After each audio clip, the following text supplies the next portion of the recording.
చేప అనగానే చాలామంది గుర్తొచ్చేది పులుసు అలాగే ఫ్రై. అదే కాకుండా ఇంకా ఇగురు కూడా చేసుకోవచ్చండి.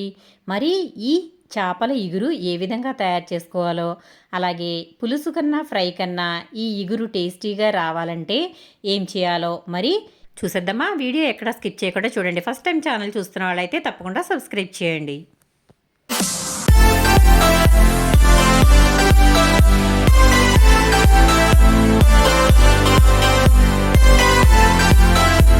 ముందుగా నేను ఇక్కడ ఒక అర కేజీ చేప ముక్కల్ని తీసుకున్నాను. ఈ విధంగా అయితే ముక్కల్ని సన్నగా కాకుండా కొంచెం లావుగా కట్ చేయించుకున్నాను. ఆ తర్వాత దీంట్లో ఉప్పు, కారం, పసుపు అలాగే కొంచెం అల్లం వెల్లుల్లి పేస్ట్ అయితే పట్టించి ఒక అరగంట పాటు అయితే పక్కన పెట్టేశాను. ఆ తర్వాత ఇప్పుడు కర్రీ అయితే తయారు చేసుకుందాము. నేనైతే మిక్సీ జార్లో ఒక చిన్న ఉల్లిపాయలు 2 అయితే ఈ విధంగా ముక్కలుగా కట్ చేసుకుని దీనిని పేస్ట్గా తయారు చేసుకుంటున్నాను. చూసారా, ఇక్కడ కచ్చా పచ్చాగా అయితే నేను తయారు చేశానండి. మరీ మెత్తగా మిక్సీ పట్టేసుకోకూడదు, అలాగే ముక్కలుగా ఉన్నా కూడా బాగోదు కాబట్టి కచ్చా పచ్చాగా అయితే మిక్సీ పట్టాను. ఆ తర్వాత స్టవ్ వెలిగించుకుని ఒక గిన్నె అయితే పెట్టేశాను. ఈ విధంగా వెడల్పుగా ఉన్న గిన్నె అయితే మనకి చక్కగా చేప అనేది విడిపోకుండా ఉంటుంది కాబట్టి ఈ విధంగా ఉన్న పాన్ అయితే తీసుకున్నాను నేను. ఆ తర్వాత కొంచెం ఆయిల్ అయితే వేస్తున్నాను. మనం నాన్ వెజ్ కర్రీస్ వండుకునేటప్పుడు ఆయిల్ అయితే కొంచెం ఎక్కువగా ఉంటేనే బాగుంటుంది కాబట్టి నేనైతే కొంచెం ఆయిల్ ఎక్కువగానే వేశాను. ఆ తర్వాత ఒక పావు స్పూన్ వరకు మెంతులు అయితే వేశాను. అలాగే ఒక 4 పచ్చిమిర్చిని ఈ విధంగా మధ్యలో కట్ చేసి అయితే వేస్తున్నాను. ఇవి 2 కూడా చక్కగా వేగాలి. మెంతులు చిటపటమనాలి, అలాగే పచ్చిమిర్చి కూడా కొంచెం అయితే వేగనివ్వాలండి. అప్పుడే మనకి కర్రీ అనేది బాగుంటుంది. మెంతులు వేగకుండా ఉంటే కర్రీ అనేది చేదొస్తుంది కాబట్టి మెంతులు అనేవి కంపల్సరిగా వేగాలి. ఈ విధంగా అయితే ఒకసారి కలిపేసుకున్న తర్వాత ఇప్పుడు మనం మిక్సీ పట్టుకున్నాం కదా ఉల్లిపాయ ముక్కలు, అవి అయితే ఇందులో వేసేసుకోవాలి. పచ్చిమిర్చి అనేది కొంచెం వేగితే బాగుంటుంది కాబట్టి ఈ విధంగా పచ్చిమిర్చిని ముక్కలుగా వేసుకోవచ్చు, అలాగే ఘాట్లు పెట్టి కూడా వేసుకోవచ్చండి. చాలా బాగుంటుంది. చేపల కూరలో పచ్చిమిర్చి చాలామంది ఇష్టంగా తింటారు. మరి మీకు ఆ విధంగా ఇష్టమేనా? నాకు కమెంట్ సెక్షన్లో కమెంట్ పెట్టండి ఫ్రెండ్స్. ఈ విధంగా అయితే పచ్చిమిర్చిని బాగా వేయించుకోవాలి. పచ్చిమిర్చి అయితే వేగిపోయాయి. ఇప్పుడైతే మనం కచ్చాపచ్చాగా మిక్సీ పట్టుకున్న ఉల్లిపాయలు అయితే ఇందులో వేసేసుకుందాము. ఉల్లిపాయ పేస్ట్ ఇలా వేసుకున్నట్లయితే కర్రీ అనేది చాలా బాగుంటుందండి.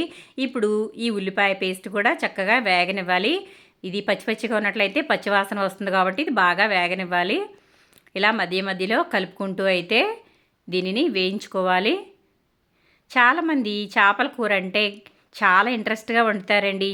ఇది కుదురుతుందో కుదరదో అని చెప్పి చాలా టెన్షన్ పడుతూ ఉంటారు. కానీ టెన్షన్ అనేది అవసరం లేదండి. చేపల కూర మనకి చేయి తిరిగితే చాలా బాగా కుదురుతుంది. మనం ఇంట్రెస్ట్ పెట్టి వండాలే కానీ చేపల కూర అనేది చాలా టేస్టీగా వండుకోవచ్చు.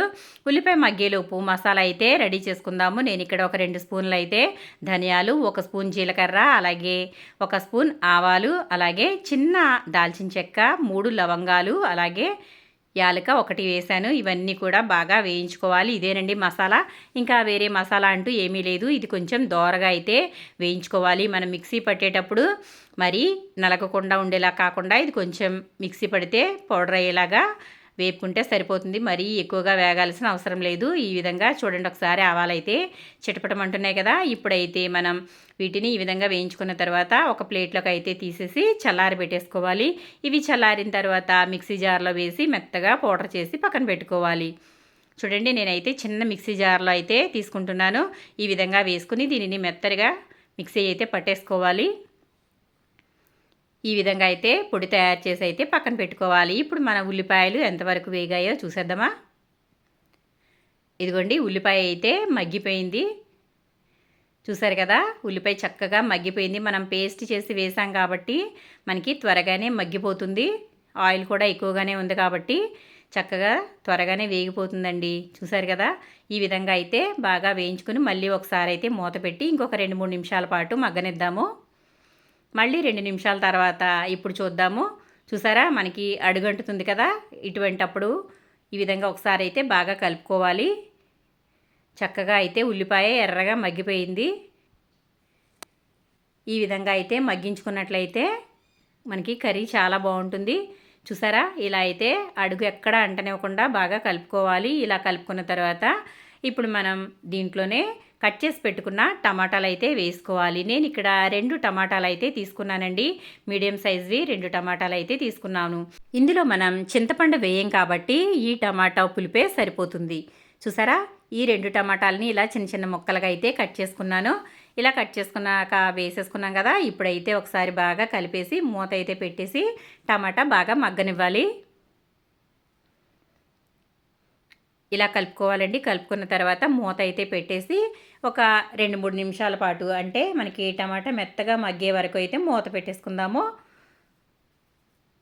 ఇలా మూత పెట్టుకున్న తర్వాత ఒక 2 నిమిషాల తర్వాత మళ్ళీ ఒకసారి అయితే తీసి చూద్దాము. చూసారు కదా, మన టమాటా అయితే చక్కగా మగ్గిపోయింది. ఈ విధంగా ఒకసారి బాగా మళ్ళీ కలిపేసుకోవాలి. ఇలా కలిపేసుకున్న తర్వాత ఇందులో అల్లం వెల్లుల్లి పేస్ట్ వేసుకోవాలండి. నేనైతే చేపలలో ఒక 1/2 స్పూన్ వరకు వేసాను కాబట్టి ఇందులో అయితే 1 స్పూన్ అయితే వేస్తున్నాను. ఈ విధంగా అల్లం వెల్లుల్లి పేస్ట్ వేసుకున్న తర్వాత ఇది కూడా ఒకసారి బాగా కలుపుకోవాలి. ఇది కూడా పచ్చివాసన పోయే వరకు వేయించుకున్నట్లయితే మనకి కర్రీ అనేది టేస్ట్గా ఉంటుంది కాబట్టి ఇలా అయితే బాగా కలిపేసి ఇప్పుడైతే మూత పెట్టేసుకుందాము. ఒక 2 నిమిషాల పాటు ఇది పచ్చివాసన పోయే వరకు అయితే మగ్గనిద్దాము. 2 నిమిషాల తర్వాత మూత తీసి అయితే చూద్దాము. చూసారా, చక్కగా అల్లం వెల్లుల్లి పేస్ట్ అయితే బాగా మగ్గిపోయింది. చూడండి, ఇక్కడ అడుగంటుతుంది కదా, అంటే మనకి అల్లం వెల్లుల్లి పేస్ట్ అనేది వేగిపోయినట్లే. ఇలా ఒకసారి మళ్ళీ అంతా కూడా బాగా కలుపుకోవాలి. ఈ విధంగా కలుపుకున్న తర్వాత ఇందులో మనం ఉప్పు, కారం, పసుపు అయితే వేసుకుందాము. మనం చేపలలో ఉప్పు, కారం, పసుపు వేసాం కాబట్టి ఇందులో అయితే చూసుకుని వేసుకోవాలి. నేను చేపలలో 1 స్పూన్ అయితే సాల్ట్ వేసాను, 2 స్పూన్లు కారం వేసాను, అలాగే పసుపు 1/2 స్పూన్ వేసాను కాబట్టి ఇప్పుడు ఇందులో అయితే చూసుకుని అయితే వేసుకోవాలి. ముందుగా ఒక ఫుల్ స్పూన్ అయితే వేసేస్తున్నానండి సాల్ట్. అలాగే ఇంకొంచెం వేసాను, అంటే టోటల్గా 2.5 వేసాను. అలాగే అందులో 2 కారం 2 స్పూన్లు వేసాను కాబట్టి ఇందులో కూడా ఒక 2 స్పూన్లు వేసానంటే టోటల్గా 4 స్పూన్లు అండి. అలాగే పసుపు కూడా అందులో 1/2 స్పూన్ వేసాను, ఇందులో 1/2 స్పూన్ వేస్తున్నానంటే 1/2 స్పూన్ అండి. చూసారు కదా, పర్ఫెక్ట్ కొలతలు ఇవేనండి. ఈ పర్ఫెక్ట్ కొలతలతో కనుక చేపలు ఇగురు చేసుకుంటే చాలా బాగుంటుంది. ఇప్పుడు ఇవన్నీ కూడా ఒకసారి బాగా కలిపేసుకోవాలి. ఇదంతా కూడా బాగా కలుపుకున్న తర్వాత ఒక 2 నిమిషాల పాటు వదిలేయాలి. అలా వదిలేసినట్లయితే ఆయిల్ అనేది బయటకు వస్తుంది. అప్పుడు మనకి కర్రీ అనేది బాగుంటుంది. అలాగే కారం పచ్చివాసన కూడా పోతుంది. అలాగే ఇలా వదిలేయడం వల్ల కారం అనేది మంచి కలర్ వస్తుందండి. కాబట్టి ఇలా అయితే ఒక 2 నిమిషాల పాటు బాగా కలిపేసుకున్న తర్వాత వదిలేయాలి. అలా వదిలేసినట్లయితే ఆయిల్ పైకి వస్తుంది కదా, అప్పుడైతే మనం చేపలు అయితే వేసుకోవాలి. చూసారా, ఇలా అయితే కలిపేసుకుని ఒక 2 నిమిషాల పాటు వదిలేయాలి దీనిని. ఇదే సమయంలో మనం తయారు చేసి పెట్టుకున్న మసాలా పొడి కూడా ఇందులో వేసేసుకుందాము. మనం ధనియాలు, జీలకర్ర, అలాగే ఆవాలు, చెక్క, లవంగా ఇవన్నీ వేసి పొడి చేసుకున్నాం కదా, ఆ పొడి కూడా ఇందులో వేసేసుకుని ఇదంతా కూడా బాగా కలుపుకోవాలి. పచ్చి వాసన పోయే వరకు చక్కగా వేయించుకోవాలి. ఇదంతా కూడా బాగా వేయించుకున్న తర్వాత మనం చేప ముక్కలు అయితే పెట్టేసుకుందాం. చూడండి, ఇక్కడ ఆయిల్ అయితే పైకి తేలింది కదా, ఇలా అయితే రానివ్వాలి. అప్పుడే మనం చేప ముక్కలు అయితే పెట్టుకోవాలి. ఇలా పెట్టుకున్న తర్వాత 1 నిమిషం పాటు దీనిని ఇలా వదిలేసిన తర్వాత మళ్ళీ వెంటనే మనం రెండో వైపుకి అయితే తిప్పుకోవాలి. ఎందుకంటే మనకి చేపని ఎక్కువగా మనం తిప్పలేం కాబట్టి, ఎక్కువగా తిప్పితే ముక్కలుగా విరిగిపోతుంది కాబట్టి మనం ఇది పూర్తిగా ఉడికిన తర్వాత తిప్పుకోవడం కన్నా ఇది కొంచెం ఉడకగానే మనం రెండో వైపుకి అయితే తిప్పుకున్నట్లయితే చేప అనేది చక్కగా ఉడికిపోతుంది. చూసారా, నేనైతే ఒక 2 నిమిషాల పాటు మాత్రమే దీనిని ఇలా వదిలేసానండి, మూత పెట్టాను. ఆ తర్వాత ఇదిగోండి రెండో వైపుకి అయితే తిప్పేస్తున్నాను. చూసారు కదా, కింద మన మసాలా అంతా కూడా చక్కగా వేగిపోయింది. ఈ విధంగా చేపల్ని 2 పక్కల కూడా బాగా ఈ విధంగా వేగనివ్వాలి. ఇలా వేగిన తర్వాత ఇప్పుడు మనం ఇందులో వాటర్ అయితే వేసుకుందాము. మనం వేసుకుని వాటర్ ఎక్కువగా వేసుకోకుండా చాలా తక్కువ వాటర్ మాత్రమే వేసుకోవాలండి. ఎందుకంటే మనం తయారు చేసుకునేది ఇగురు కాబట్టి వాటర్ అనేవి ఎక్కువగా వేసుకోకూడదు. ఎక్కువగా వేసినట్లయితే అది పులుసులాగా అయిపోతుంది. మరీ ఎక్కువగా ఎగరాలి అనేసి వదిలేస్తే కనుక చేప అనేది బాగా ఉడికిపోయి అంతా టేస్ట్గా అయితే ఉండదు. కాబట్టి జాగ్రత్తగా వాటర్ వేసుకునేటప్పుడు చూసుకుని అయితే వేసుకోవాలి. చూసారా, మన మసాలా అంతా కూడా ఈ వాటర్లో కలిసి ఇది ఉడికేలాగా ముందుగా అయితే మనం ఒక 2 నిమిషాల పాటు హై ఫ్లేమ్లో అయితే ఉడికించుకోవాలి మూత పెట్టేసి.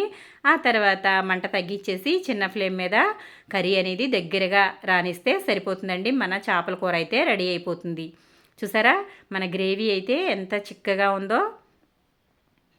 ఈ విధంగా అయితే చేపల కూరని చక్కగా ఇగురుగా తయారు చేసుకున్నట్లయితే చాలా బాగుంటుందండి. చూడటానికి ఎంత బాగుందో కదా.